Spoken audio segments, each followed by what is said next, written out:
प्यारे बच्चों, गणित की ऑनलाइन क्लास में आपका स्वागत है। आज हम करने जा रहे हैं प्रश्नावली 3.2 का पहला सवाल। पहले में देखो, यहाँ पर निम्न संख्याओं में रैखिक समीकरणों के युग्म बनाइए और उनके हल ग्राफीय विधि से ज्ञात कीजिए। पहला भाग है इसका, पहले सवाल का। कक्षा 10 के 10 विद्यार्थियों ने एक गणित की पहली प्रतियोगिता में भाग लिया।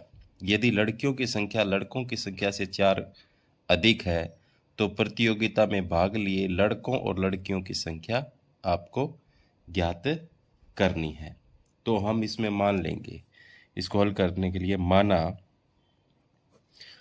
प्रतियोगिता में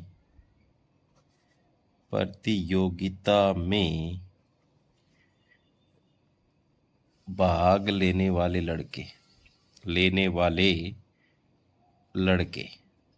लड़के मान लेंगे हम x।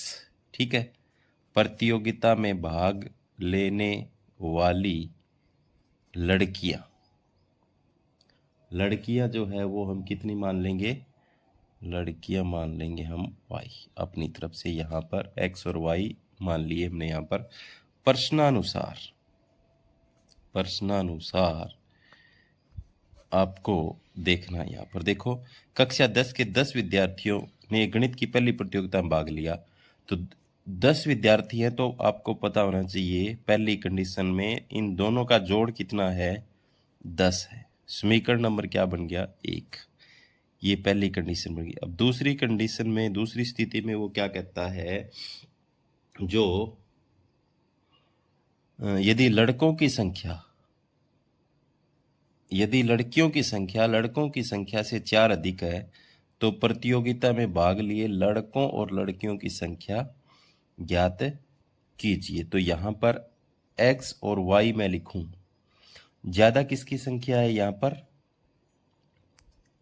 किसकी संख्या है? यहाँ पर संख्या है लड़कियों की। तो मैं इधर इसमें 4 जोड़ दूं तो ये दोनों क्या हो जाते हैं? बराबर। देखो, लड़कियों की संख्या लड़कों की संख्या से 4 अधिक है, तो लड़कों की संख्या से ये 4 अधिक, या तो इसमें से 4 घटा देते या जोड़ देते, बात ही क्या।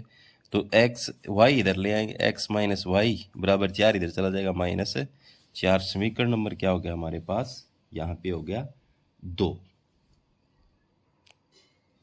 अब इसको हमें ग्राफीय विधि से हल करना है। तो पहले लेंगे समीकरण 1 से और समीकरण 2 से। पहले समीकरण 1 यहाँ ले देते हैं हम। x जमा वाई बराबर कितना है? 10।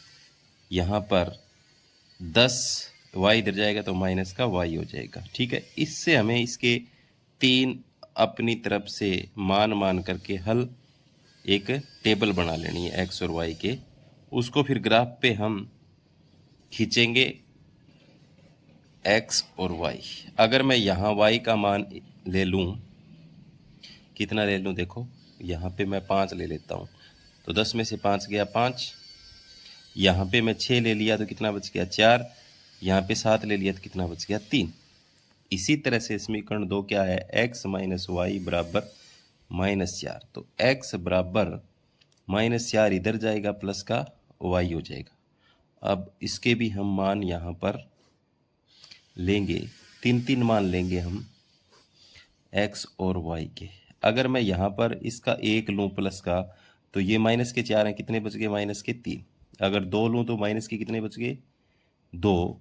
अगर 3 लूँ प्लस का, तो माइनस का 1 हमारे पास यहाँ बच गया। अब हमारे पास ये जो मान आ गए, इसको हमें ग्राफ पर निरूपित करना है। तो ग्राफ पे हम देखो, ये x ले लेते हैं, ये y। अब देखो, इन मानों को हमें इस ग्राफ पेपर पर लेना है।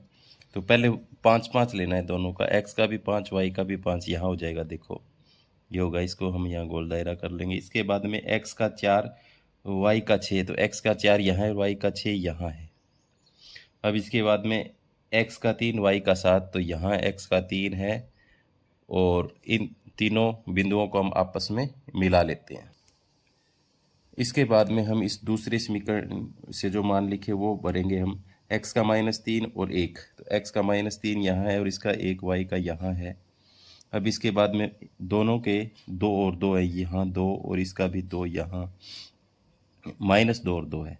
इसके बाद में x का -1 और उसका 3, x का -1 और उसका 3 यहाँ हो गए। इन तीनों को भी हम मिलाएंगे। यहाँ पर मिलाने पर देखो इन तीनों बिंदुओं को और तीनों बिंदुओं को मिलाने पर देखो यहाँ काट रहे हैं। यहाँ पर देखो y का मान कितना है 7 और x का कितना है 3। x का तो है 3 और y का कितना है 7। तो वापस हम यहाँ पे आ जाते हैं। लड़के कितने हैं? लड़के तो हैं x का मान कितने 3 और लड़कियाँ कितनी हैं 4 ज़्यादा है उससे, तो 3 + 4 तो कितनी हो जाएंगी 7। तो ये हमारा हमने इस ग्राफ की सहायता से हल कर लिया। देखो ग्राफ खींचने पर ये x 3 आया, यानी लड़के 3 और लड़कियां 7 की सीध में आ रही, तो लड़कियां कितनी 7। आगे हम इसका दूसरा भाग देखते हैं। दूसरे भाग में देखो क्या है, 5 पेंसिल 7 कलमों का मूल्य 50 रुपये है, जबकि 7 पेंसिल और 5 कलमों का मूल्य 46 रुपये। एक पेंसिल का और एक कलम का मूल्य ज्ञात करना, तो उसी तरीके से मान लेंगे। माना एक पेंसिल का मूल्य हम मान लेते हैं कितना x रुपये, तो और एक कलम का मूल्य कितना मान लें y रुपये मान लें, y रुपये। अब प्रश्नानुसार अगर देखा जाए तो क्या स्थितियां बनती है। पहली स्थिति में देखो 5 पेंसिल है, तो 5 पेंसिल है, एक का x है तो 5x मूल्य हो गया। यहाँ पर 7 कलम है, एक का y है तो 7y हो गया। दोनों का जोड़ करें तो कितने रुपए देने पड़ते हैं 50 रुपये। अब समीकरण नंबर क्या हो गया, या 1 हो गया। दूसरी स्थिति के अंदर देखो क्या है, 7 पेंसिल तो x है तो 7x प्लस में 5 कलम है तो 5 कलमों का 5y बराबर कितने रुपए देने पड़ते हैं 46। समीकरण नंबर क्या हो गया 2 हो गया हमारे पास। वही स्थिति उसी तरीके से समीकरण नंबर 1 से, तो समीकरण नंबर 1 में क्या है 5x जमा 7y बराबर 50। तो यहाँ पर 5x बराबर 50 इधर ले जाएंगे माइनस का 7y। x का मान निकालना है तो x इसके साथ गुणा में है तो वो नीचे चले जाएगा, दूसरी तरफ भाग में चला जाएगा, तो बटे में क्या आ गया यहाँ पर x के साथ 5 गुणा में तो 5 नीचे आ गए। यहाँ से इसके अंदर y का मान भरते हुए हमें यहाँ पर हमें 3 मान लेने हैं x और y के इस समीकरण से। तो यहाँ पर अगर मैं मान ले लूँ